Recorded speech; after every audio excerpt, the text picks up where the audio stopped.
Hello students, welcome to the Chennai classroom. Now we will start definite integration. Definite integration में देखो क्या है। सबसे पहले तो हम इसकी डेफिनेशन की बात कर लेते हैं। जैसे a से b f of x dx का f of x dx का मान लो डेफिनेट इंटीग्रेशन ये है capital of f of x। यदि मैं इंडेफिनेट इंटीग्रेशन करूँ तो ये होगा, मान लो बात समझ में आ रही है। यदि हम डेफिनेट इंटीग्रेशन की बात करें तो हम क्या रखते हैं इसमें लिमिट a टू b, तो c और c आपका कैंसिल हो जा रहा है। तो इंडेफिनेट में आपको ध्यान रखना है कि कोई कांस्टेंट टर्म नहीं आता है, मतलब जो जैसे इंडेफिनेट में कांस्टेंट c चलता है, इसमें ऐसा नहीं चलता है। इसका इंटीग्रेशन ये है तो इसमें अपर लिमिट रखो माइनस लो। अच्छा, ये जो है वो क्या लिखा हुआ है f of b minus f of a। आगे बात समझ में। और इसमें कहीं कहीं होता है कि जैसे ये a पर मान लो डिफाइन नहीं है, मान लो ये जो f ऑफ x निकल के आया वो मान लो निकल के आया ln x 0 और आपसे बोला जाए कि a 0 है, तो a 0 तो नहीं रख सकते। तो आप ध्यान रखिएगा, हमेशा आपके दिमाग में ये चलना चाहिए कि ये a प्लस है और ये a माइनस है। बात समझ में आई। मैं बोल रहा हूँ कि a के जस्ट राइट की वैल्यू रखेंगे और b के जस्ट लेफ्ट में, जैसे हम लिमिट्स में करते हैं ना, वैसे यही है। आगे बात समझ में। ओके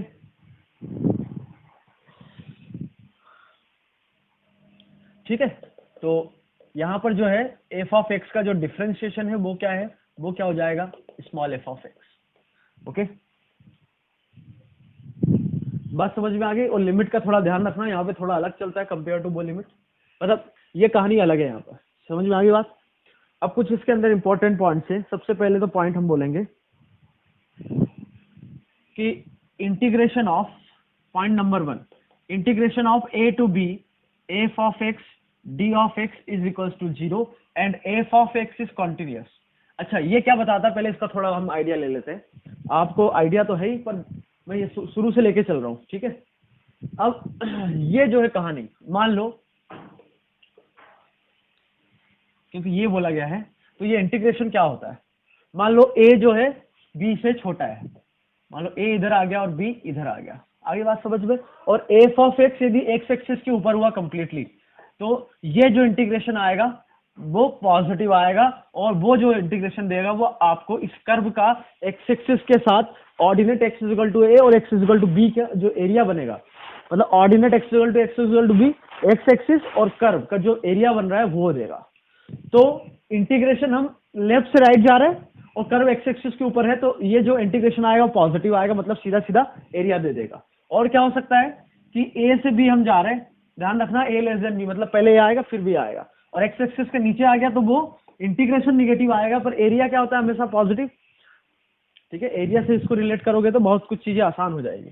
तो ये ordinate x equal to b और ये कर्व, तो ये इंटीग्रल आपका नेगेटिव आएगा, तो एरिया तो पॉजिटिव होता है तो उसका मॉड ले लो इंटीग्रल का। ठीक है, अब कुछ ऐसा होता है, मान लो ए से बी में ऐसा है, तो इतना पोर्शन आपका नेगेटिव होगा, इतना पोर्शन इंटीग्रल का पॉजिटिव होगा, तो जो रिजल्टेंट आएगा वो पॉजिटिव माइनस ये जो है वैल्यू, या ऐसे बोलो कि दोनों की वैल्यू, ये जो वैल्यू नेगेटिव आएगी ये पॉजिटिव आएगा, दोनों का सम आपको पता चलेगा। आगे बात समझ में। तो एक पॉइंट है आपके पास a से b f of x is equal to 0 है, और f of x is continuous in a to b।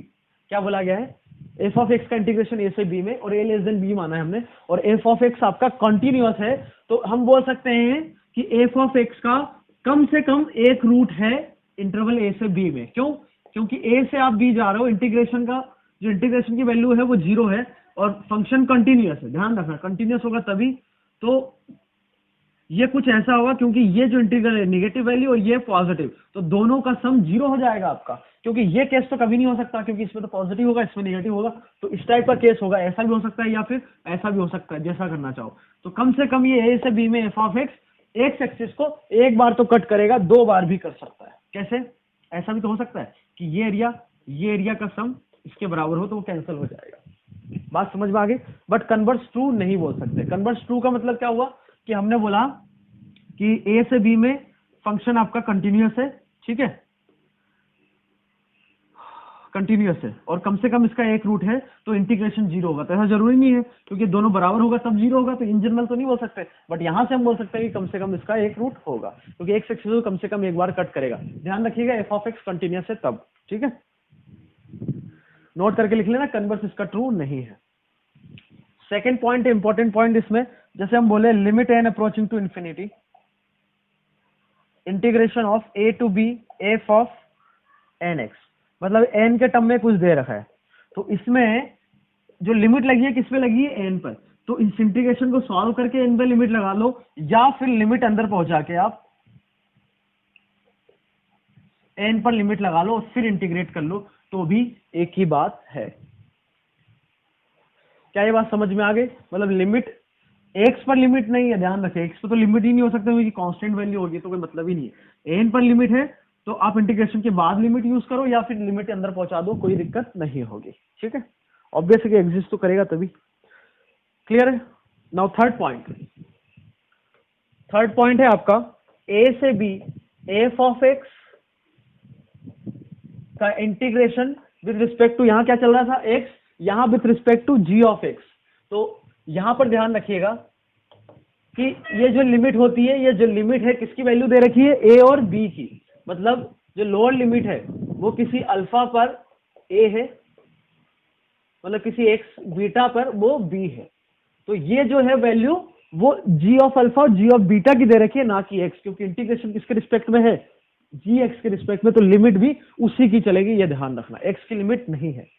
तो इसको यदि एक्स की लिमिट में कन्वर्ट करना है तो सिंपली ये हो जाएगा एफ ऑफ एक्स, इसका डिफरेंशिएशन जी डैश एक्स और डी एक्स। अब इंटीग्रेशन किसके रिस्पेक्ट में है, एक्स के रिस्पेक्ट में, तो अल्फा क्या हो गया आपका जी इनवर्स ए और बीटा क्या हो गया जी इनवर्स बी। क्या ये बात समझ में आ गई? यहां पर जिसके रिस्पेक्ट में इंटीग्रेशन होता है और लिमिट लगी हुई है, तो वो उसी की लिमिट लगी हुई है जिसके रिस्पेक्ट में इंटीग्रेशन होता है, क्योंकि इन जनरल हम हमेशा एक्स के रिस्पेक्ट में इंटीग्रेट करते हैं, तो लिमिट ये एक्स की है, एक्स ए से बी है। यहां पर ऐसा नहीं है, यहां पर जी एक्स ए से बी है, तो एक्स क्या होगा वो यहां से निकाल लिया। मान लो लोअर वैल्यू जो लिमिट है, एक्स की वैल्यू अल्फा है और बड़ी वैल्यू बीटा, तो अल्फा बीटा हमने निकाल लिया यहां से। समझ में आ गई बात? फोर्थ पॉइंट देखें हम इसमें, तो फोर्थ पॉइंट है कि if f of x is continuous in a to b open, then a to b differentiation of f of x dx, okay sorry, integration of differentiation of f of x, ये तो ये हो जाएगा आपका capital sorry small f of x a to b, क्योंकि इसका differentiation क्या होगा एफ डैश एक्स, तो उसका इंटीग्रेशन एफ ऑफ एक्स और limit upper limit lower limit, यही हुआ। अरे ये एक मिनट के लिए क्या लिखो, जी डैश लिख, इसको क्या बोल दो, जी बोल दो, तो एफ डैश किसके बराबर हुआ, जी के बराबर, तो जी का इंटीग्रेशन क्या हो जाएगा एफ और लिमिट लग जाएगी ए से बी। ठीक है, तो ये हम कब कर सकते हैं, जब ए से बी आपका फंक्शन कंटिन्यूअस हो, और मान लो कि ये पीस वाइज कंटिन्यूटी है, पीस वाइज कंटिन्यूटी है मतलब कहीं ये ब्रेक कर रहा है ये। ठीक है,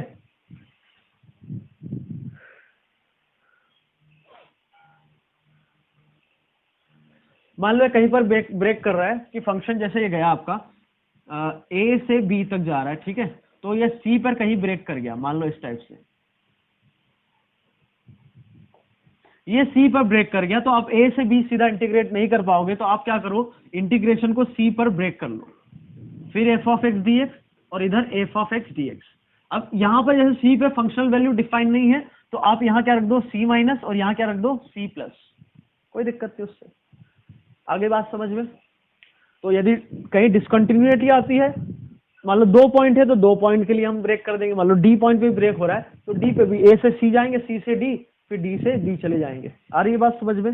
यदि डिसकंटिन्यूटी आती है तो हम इस हिसाब से कर सकते हैं। जैसे 10x का इंटीग्रेशन करूं मैं 0 से पाई, तो वो π/2 पे तो डिसकंटिन्यूअस है, तो हम 10x का इंटीग्रेशन 0 से π/2 करेंगे और फिर π/2 से पाई करेंगे। क्लियर है? नेक्स्ट पॉइंट है फिफ्थ पॉइंट, मान लो g ऑफ x जो है f ऑफ x का इनवर्स है, is inverse of f of x, then और इसकी जो डोमेन है वो है a से b, और f ऑफ a आपको c दे रखा है and f of b is equal to d, then the integration a to b f of x dx plus c to d g of y dy is equals to, क्या बोला गया है सबसे पहले तो g जो है f का इनवर्स है और f ऑफ a c दे रखा है, f ऑफ b d दे रखा है, तो इस इंटीग्रेशन की वैल्यू क्या होगी, अपर लिमिट का product bd minus lower limit का प्रोडक्ट ac, ये याद रखिएगा। इसमें ध्यान रखना कि इसकी जो डोमेन है a से b और f ऑफ a और f ऑफ b क्या दे रखा है c और d, तो ये इसकी लिमिट भी यही चलनी चाहिए। अब इसको कैसे देख सकते हैं हम, इसको सब्स्टिट्यूशन से जाएंगे हम, y को f ऑफ x रखा, ये f ऑफ t रखा, तो हम t क्या रखेंगे, y को क्या रखा हमने, f ऑफ t। तो आप पहले तो ये समझो कि ये y की जगह रखा तो g of f of t क्या हो जाएगा, सिंपली t, और y dy क्या हो जाएगा, f dash t into dt। अब मैं लिमिट की बात रख करूं तो ये c कब होगा, अच्छा इनवर्स उसका एग्जिस्ट कर रहा है तो 1 1 फंक्शन ही होगा, तो मैंने y को रखा c, तो ये c कब हो रहा है, a के लिए, और d रखा तो d किसके लिए हो रहा है, ये b के लिए। अब इसमें आप बाय पार्ट्स लगा दो, मतलब इसको डिफरेंशिएट करेंगे और इसको इंटीग्रेट करेंगे, तो क्या हो जाएगा, t into F T A से बी माइनस इसका डिफरेंशिएशन एफ टी ए से बी, तो ये वाली कहानी और ये माइनस वाली कहानी कैंसिल हो गई, तो ये पूरा जो इंटीग्रेशन आ गया ये आपका आ गया t into f of T, limit है a से b। बाकी ये वाला पार्ट और जो माइनस वाला पार्ट है y पार्ट्स का, वो इंटीग्रेशन कैंसिल हो गए, दोनों सेम बनेगा ना, क्योंकि इसका डिफरेंशिएशन बन, इसका इंटीग्रेशन एफ ऑफ टी हो जाएगा, तो a से b F of T D T, वो तो एक ही बात, समझ में आ गई। तो अब b रखो तो ये हो जाएगा b into f of b कितना है d, तो ये हो गया b d, minus lower limit रखेंगे तो a into f of a that is c, तो ये हो जाएगा ए सी आपका। क्या ये क्लियर है, ठीक है, आगे बढ़े हम, तो ये आपका कुछ पॉइंट नंबर 5 हो गया, ओके।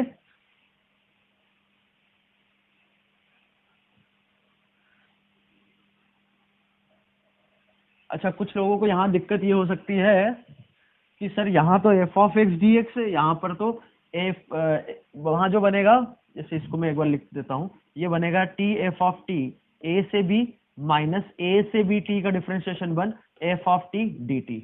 तो आप बोलोगे सर इसको इससे कैसे कैंसिल कर दिया आपने, यहाँ तो टी डी टी है, यहाँ एक्स डी एक्स है। अरे भैया ये तो सबसे बेसिक प्रॉपर्टी है हमारे इंडेफिनेट की, चलो अब उसी को लेंगे हम। ये हमारी बेसिक प्रॉपर्टी होती है ना कि वेरिएबल हम टी के रिस्पेक्ट टी ले ले, एक्स ले ले, जेड ले ले, वाई ले ले, उससे कोई फर्क ही नहीं पड़ता है, क्योंकि आखिरी में इंडेफिनेट इंटीग्रेशन है तो वो तो एक वैल्यू आनी है। जैसे ए और बी न्यूमेरिकल वैल्यू है तो पूरा इंटीग्रेशन भी न्यूमेरिकल ही होगा, एक वैल्यू होगी वो। इंडेफिनेट में ऐसा थोड़ी ना कि एक्सप्रेशन आ जाता है, डेफिनेट में यदि लिमिट न्यूमेरिकल है तो जो आपका एक्सप्रेशन है इंटीग्रेशन के बाद वो भी एक न्यूमेरिकल ही आएगा। ओके ये बात समझ में आ गई आपके, अभी 5 इंपॉर्टेंट पॉइंट बता दिए आपको। नाउ नेक्स्ट इज, अच्छा और डेफिनेट इंटीग्रेशन हम कभी कभी जैसे इंडेफिनेट से भी इंडेफिनेट की मदद से भी कर सकते हैं। जैसे मैं आपसे बोलूं कि आप इसको इंटीग्रेट करो साइन ई power x into e power x d x, और लिमिट दे रखी है आपको 1 से लेके एल एन ई तक मान लो, तो इसको इंटीग्रेट कैसे करोगे, इसको इंडेफिनेट से जाएंगे, ई पावर एक्स को यदि मैं टी लूं तो ये लिखा हुआ है डी टी, तो साइन टी का इंटीग्रेशन क्या होता है माइनस कॉस टी। अब लिमिट लगा दो, अच्छा आपने ई पावर एक्स को क्या रखा टी, तो 1 रखोगे तो ये लोअर लिमिट हो जाएगी ई, और एल एन ई रखा तो अपर लिमिट कितनी हो जाएगी, अच्छा एल एन ई तो 1 ही हो गया ना आपका, इसको ऐसे समझो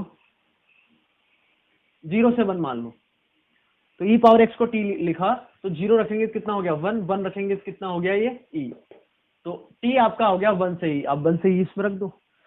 तो बात समझ में आ गई, इंडेफिनेट इंटीग्रेशन से भी हम डेफिनेट इंटीग्रेशन के प्रॉब्लम बिल्कुल करेंगे, ठीक है ओके। अब समझ में आ गई बात,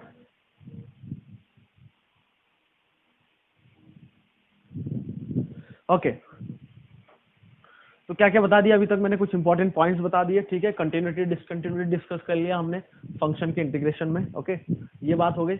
उसके बाद हमने ये भी देखा कि इंटीग्रेशन को जो है हम इंडेफिनेट की मदद से भी सॉल्व कर देंगे, ठीक है ओके। बट इसके अलावा डेफिनेट का सबसे मजेदार चैप्टर क्यों लगता है, क्योंकि इसके मैक्सिमम क्वेश्चन आपके कुछ प्रॉपर्टीज है उसी से सारे सॉल्व हो जाएंगे, सारे तो नहीं बोल सकते बट ऑलमोस्ट क्वेश्चंस आपके प्रॉपर्टी आपको अच्छे ढंग से पता है तो आप इसको अच्छे से कर सकते हो, ठीक है।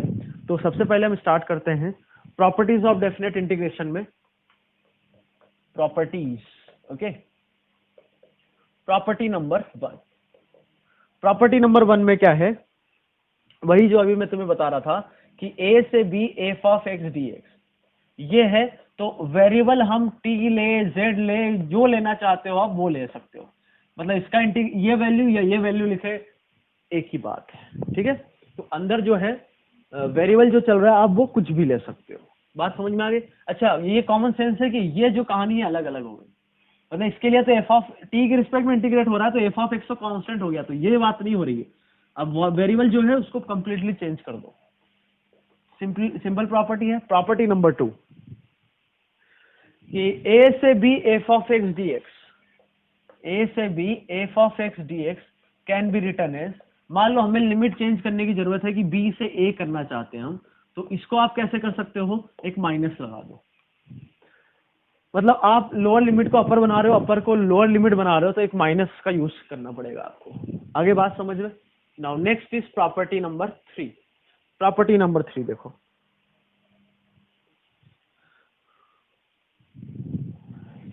अभी जैसे हमने देखा था कि किसी पॉइंट पर a से b f of x dx, f of x dx मान लो c belongs to a to b में डिसकंटिन्यूअस है, तो हम इसको कहाँ चेंज कर देंगे, f ऑफ x c पर इस इंटीग्रेशन को हम ब्रेक करेंगे तो कोई फर्क नहीं पड़ेगा। क्यों नहीं पड़ता है, बहुत ही सिंपल तरीका है इसको समझने का। मान लो ऐसा है, ये a है, ये b है, तो ये हमें क्या बताता है, एरिया, तो जो एरिया बनेगा वो ये बनना चाहिए। तो a से c को इंटीग्रेट करूं तो ये इतना एरिया आ गया, ये वाला, और c से b इंटीग्रेट करूं तो ये एरिया आ गया। तो कहने का मतलब है कि a से c करो या a से b सीधा करो या a से c और c से b जाओ, एक ही बात है, ठीक है। ये कब होता है, जब पीस वाइज कंटिन्यूटी हो, ठीक है। और ये भी बोल सकते हैं f is not uniformly defined in a to b, okay, और integral is broken at points of discontinuity at the points where definition of f changes. ये भी हो सकता है जैसे अब यहाँ पर मान लो कोई स्ट्रेट लाइन जा रहा है, इधर कोई कर्व आ गया तो डेफिनेशन चेंज हो रही है, तो भी हम ये कर सकते हैं। मान लो मैंने बोला कि ये स्ट्रेट लाइन है और उसके बाद कुछ कर्व स्टार्ट हो गया, तो a से b में आपको इंटीग्रेट करना है, तो आप जहाँ डेफिनेशन चेंज हो रही है वहां भी इसको ही कर सकते हैं, ये हमेशा एप्लीकेबल है, ठीक है। कंटिन्यूअस है उसमें भी आप ऐसा कर सकते हो, ये नहीं बोला जा रहा है अरे मैं बोलूं e पावर x है उसको इंटीग्रेट करना है आपको 0 से 1 में, तो इसको आप ब्रेक करना चाहते हो हाफ पर, तो कोई दिक्कत नहीं है, बस यहाँ कैलकुलेशन ही बढ़ेगा। तो इस टाइप कंटिन्यूअस में भी आप करना चाहते हो तो मुझे कोई समस्या नहीं है, बट इस टाइप में जहाँ डिसकंटिन्यूटी हो, पीस वाइज कंटिन्यूटी हो, और जहां पर डेफिनेशन चेंज कर रहे हैं वहां पे भी आप बिल्कुल ऐसा करेंगे, ठीक है। क्योंकि इस पार्ट में आप स्ट्रेट लाइन को इंटीग्रेट करोगे, इधर कोई कर्व है उसको इंटीग्रेट करोगे, ठीक है। तो ये आपकी प्रॉपर्टी नंबर 3 हो गई। Now next property is, property ध्यान रखना भाई, इंपॉर्टेंट प्रॉपर्टी है, property number 4, okay. Property number 4 क्या है, माइनस ए से ए, माइनस ए से A F of x d x. तो हमने किया इसको 0 पर ब्रेक, कहां पर ब्रेक किया, 0 पर, तो माइनस ए से 0 लिखा और 0 से ए लिखा, फिर माइनस ए से 0 में एक्स की जगह माइनस एक्स रखा, ठीक है, कुछ समझ में आ रहा है। तो ये पूरी कहानी हो जाएगी, लिमिट सेम बना ली 0 से x, f of x plus F of minus x d x.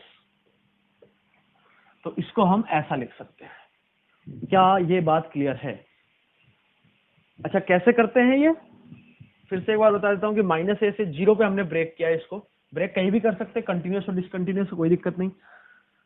तो इसमें फिर इस इंटीग्रल में एक्स की जगह माइनस एक्स रखा, तो लिमिट क्या हो जाएगी, ए से 0, फिर माइनस को यूज करके 0 से ए, लिमिट सेम बना ली, तो ये एक्सप्रेशन बन जाता है आपका, ठीक है।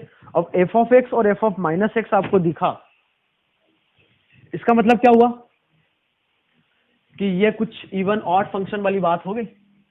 अब इस एक्सप्रेशन को मैं, यदि मान लो आपका फंक्शन ऑड हो गया तो ये वैल्यू 0 आ जाएगी, क्योंकि F of minus x is minus F of x, तो 0 का इंटीग्रेशन ए से बी में, 0 मतलब एक्स एक्सिस ही वो आपका हो गया, तो उसका ए से बी में इंटीग्रेट करूं मैं, तो वो तो एरिया तो 0 मिलेगा आपको, तो इंटीग्रेशन हो गया 0।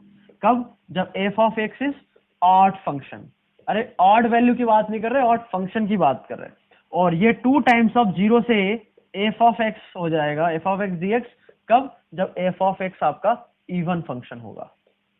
क्या ये क्लियर है यहां तक? ओके जैसे मैं x को आपसे पूछूं, x की x into e power x square into sine square x d x, इसकी वैल्यू बताओ -4 से -4 में। तो मैं देख रहा हूं कि -4 से 4 है, x की जगह -x रखा तो यहां फर्क नहीं पड़ा, यहां फर्क नहीं पड़ा, बट ये क्या हो गया -x। तो पूरी कहानी एफ ऑफ एक्स है, माइनस रखा तो क्या हो गया -f ऑफ एक्स। तो इस प्रॉपर्टी से फंक्शन क्या हो गया ऑड, तो इस इंटीग्रल की वैल्यू सीधे 0। समझ में आ गई? वो तो कुछ प्रॉब्लम्स ऐसे हैं जो इंडेफिनेट से हम नहीं जा सकते, मतलब जो एलिमेंट्री फंक्शन से उसमें नहीं कर सकते, बट उसका आंसर डेफिनेट से निकल जाएगा। तो यही इसीलिए बोला जाता है प्रॉपर्टी इंपॉर्टेंट। अब इसमें आपको कुछ जरूरत पड़ी क्या कुछ करने की? कुछ नहीं किया, आपने देखा फंक्शन ऑड है, आंसर 0। अच्छा अब ध्यान रखना, मैं इसमें यदि -3 से 4 कर दूं तो ये नहीं होगा, ध्यान रखना लिमिट -a से है, ठीक है, तब होगा ऐसा। Okay now next property is property number 5। इसी प्रॉपर्टी को हम बोलते हैं किंग, ठीक है, king property, one of the most important property of definite integration. King property क्या है कि a से b F of x d x को आप लिख सकते हो a से b, अपर और लोअर लिमिट का सम कितना हो गया a plus b minus x. यदि हम लिखे मतलब x को यदि हम रिप्लेस करें a plus b minus x से, ठीक है, तो इंटीग्रेशन पे कोई फर्क नहीं पड़ेगा। कैसे कर सकते हो? इसको आप t लो तो लिमिट चेंज हो जाएगी और dx हो जाएगा माइनस dt, तो वहां से आप देखो तो वो पूरा इंटीग्रल इसी में कन्वर्ट हो जाएगा, ठीक है। तो मतलब किंग क्या बोलता है कि जो वेरिएबल है x उसको आप क्या रख दो, इन दोनों का सम माइनस x। आगे बात समझ में? ठीक है। अब कुछ लोग बोलेंगे इसमें कर सकते हैं क्या? अरे भाई बिल्कुल कर सकते हैं, ये तो हमने सभी के लिए बताया।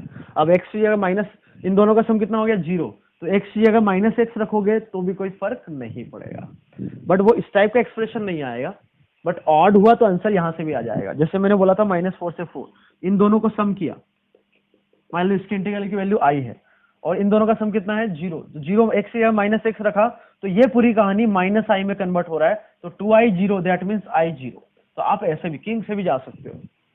आगे बात समझ में फीलिंग आनी चाहिए भाई, है ना? तो ये आपकी किंग प्रॉपर्टी, ठीक है। और इसके लिए और कोई क्वेश्चन हम कैसे कर सकते हैं? ऐसे समझो इसको, मान लो आपसे बोला गया है कि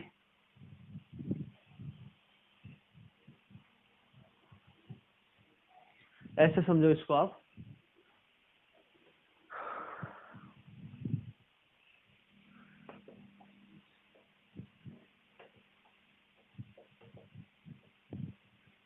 हाँ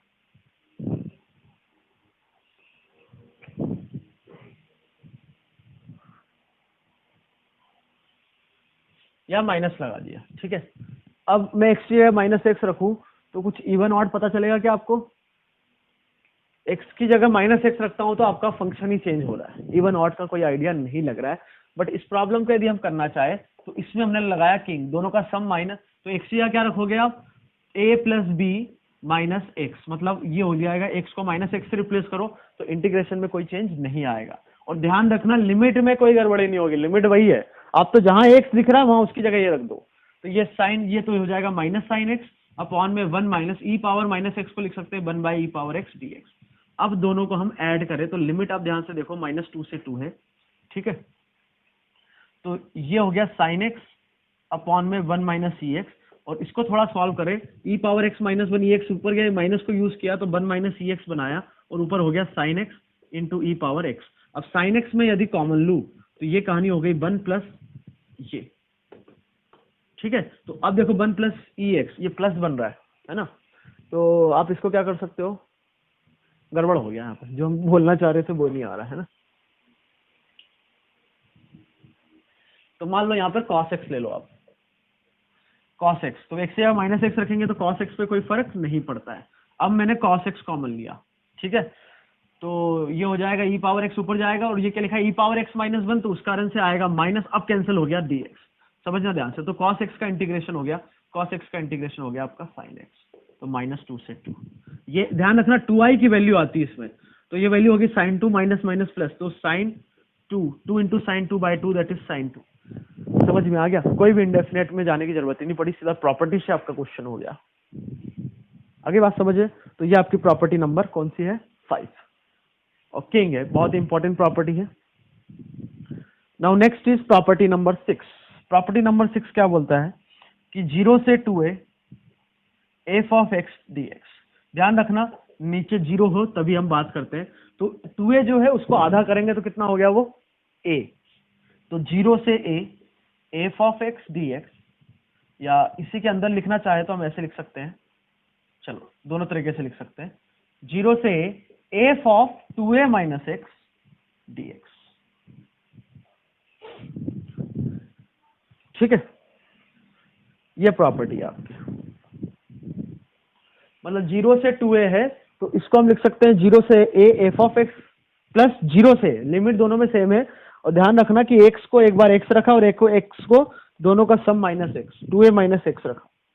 ठीक है, अब f of 2a minus x f of x के बराबर है, तो ये तो हो जाएगा आपका 2 टाइम्स ऑफ 0 से F of x d x का इंटीग्रेशन, और F of 2a minus x इसके बराबर नहीं हुआ तो वो कोई दिक्कत नहीं है, बट यदि ये दोनों बराबर हो गए तो ये हो जाएगा, और F of 2a minus x यदि माइनस एफ ऑफ एक्स हो गया तो ये वैल्यू 0 हो जाएगी। ये कब होगा? जब 2a माइनस एक्स आपका एफ ऑफ एक्स के बराबर होगा। मतलब इस फॉर्मूले के इस कुछ स्टैंडर्ड जो रिजल्ट है हम उसकी बात कर रहे हैं। ये यदि माइनस एफ ऑफ एक्स के बराबर हुआ तो ये इंटीग्रेशन सब्ट्रैक्ट हो जाएंगे, कितना आ जाएगा? 0।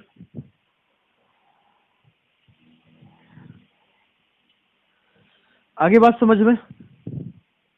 ओके, इसको आप कैसे, ये आता कैसे है उसके लिए सिंपली इसको आप a पे ब्रेक कर लो, तो 0 से a और a से 2a, तो a से 2a वाला जो इंटीग्रल है उसमें सब्स्टिट्यूशन लगाओ, x 2a minus x, x को 2a माइनस एक्स, तो वो लिमिट भी 0 से a बन जाएगी, तो उसमें फिर उसको कन्वर्ट करके यहाँ ले आना। आगे बात समझ में? ठीक है, तो इस प्रॉपर्टी को भी थोड़ा ध्यान रखना, कहीं के डायरेक्ट यूज करते हैं। सबसे मेन इंपॉर्टेंट प्रॉपर्टी तो आपकी ये है 5, और ये वाली भी, ऑड इवन वाली भी बहुत आसान है समझने में, ये तो समझ में आता है हमें, है ना?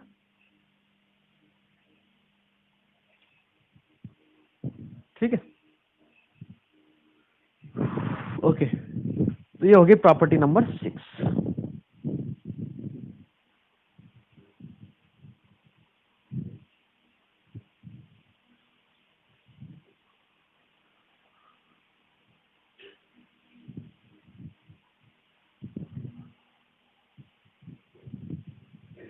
ओके, ठीक है भाई, यहां तक?